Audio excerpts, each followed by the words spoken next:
Ambassador Newland, welcome. This hearing will come to order, and our topic today is Ukraine under siege.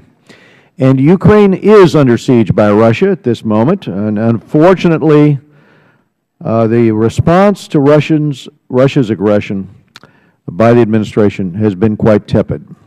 A year ago, Russia invaded and seized Crimea, and some thought that Vladimir Putin would stop there. Not so. And last April, Eliot Engel and I led a delegation to Ukraine. We traveled to the Russian-speaking East. I think we had 8 members on that delegation.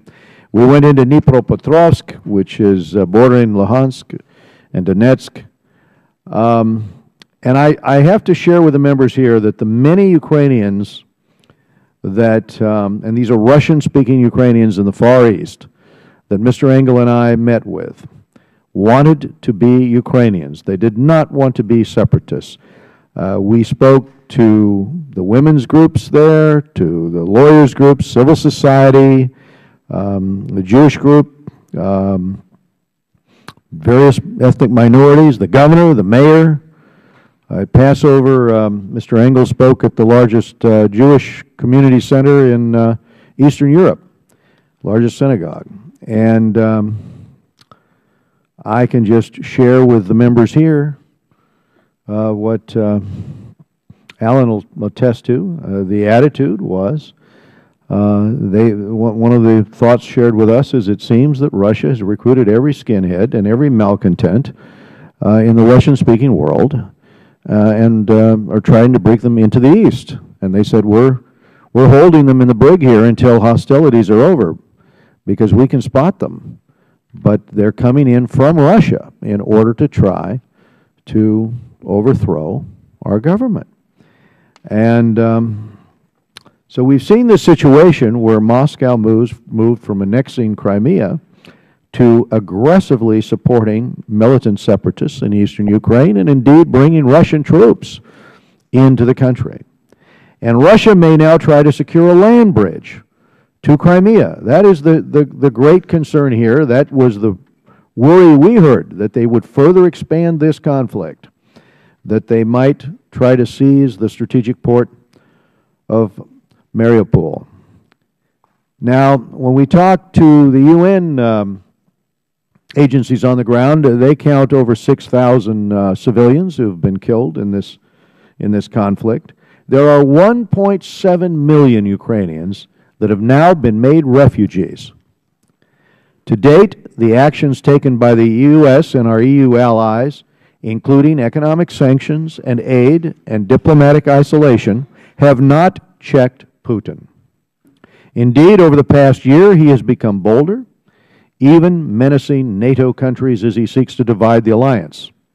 The Obama administration and our European allies have put hope in diplomatic and ceasefire arrangements, but it is not working. Last week, I met with the first Deputy Speaker of the Ukrainian Parliament, who said that his country urgently needs anti-tank weapons, such as the Javelin. He needs radar to pinpoint enemy fire in order to do the counter battery work to suppress that artillery. And he needs communications equipment to overcome Russian jamming. Ukrainian forces cannot match the advanced equipment that Russia is pouring into eastern Ukraine. And by the way, when you see tanks come into eastern Ukraine, those are not Ukrainians in those tanks. Those are Russians. There is no shortage of the will to fight, only a shortage of defensive weapons. But at the committee's hearing last week, Secretary Kerry said that President Obama has still not made a decision on whether to send defensive, lethal military aid to Ukraine. 6 months after President Poroshenko told a joint session of Congress, in his words, "One cannot win the war with blankets." It was not surprising, but still discouraging, to see him have to shop for defensive weapons, and unfortunately, it has been very, very difficult for Ukraine to find any defensive weapons. And I was just as discouraged to read in this weekend's Wall Street Journal that U.S. intelligence sharing with Ukraine keeps Ukraine in the dark. Satellite images are delayed and obscured, making them less useful. Frustrated, Ukraine is approaching other countries like Canada to share such information. This isn't U.S. leadership. Moscow is also undermining Ukraine's economy. Today, Russia is using its natural gas and other energy sources for political coercion and to generate economic chaos in the country. Ukraine is facing an economic precipice. It desperately needs help.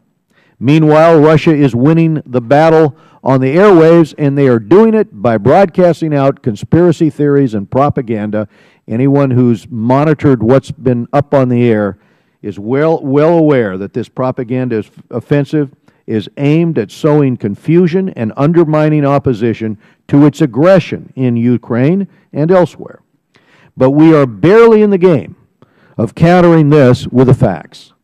As I told the Secretary last week, I'd like to see more administration support for the effort Mr. Engel and I have undertaken to reform our international broadcasting. The Broadcasting Board of Governors is broken.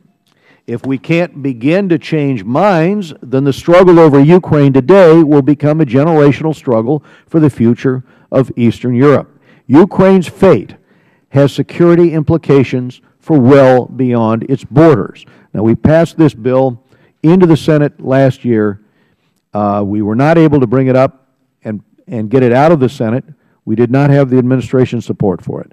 But we have vetted this and have a great deal of support in this institution for getting back up on the air with Radio Free Europe, Radio Liberty type broadcasting that we did years ago to great effect, with a message that will get the truth effectively into Eastern Europe and into Russia. It is time for strong and unwavering support of Ukraine. It's time for this right now. And many of these committee members on this committee, I believe, are concerned U.S. policy toward Ukraine may soon become too little too late. And I now turn to the ranking member for any opening remarks that Mr. Engel of New York might wish to make.